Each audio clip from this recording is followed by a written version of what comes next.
मन जुरे लुहा झरे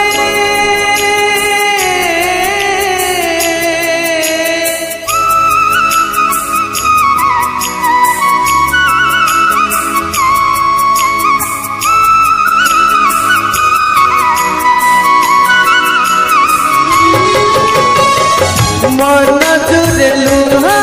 झरे निजर कथा दूर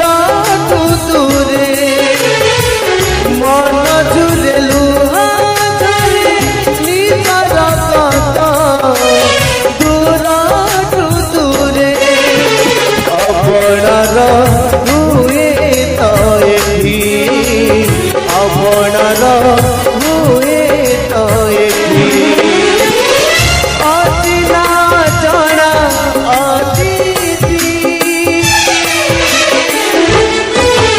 से आधा रातिर साथी से आधा रातिर साथी से आधा रातिर साथी से आधा रातिर साथी से आधा रातिर साथी से आधा रातिर साथी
खोजिले भी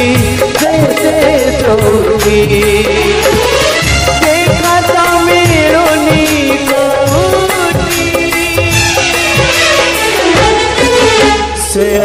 রাতির সাথী সে আধা রাতির সাথী সে আধা রাতির সাথী সে আধা রাতির সাথী সে আধা রাতির সাথী আধা রাতির সাথী से आधा रातीर साथी से आधा रातीर साथी से आधा रातीर साथी से आधा रातीर साथी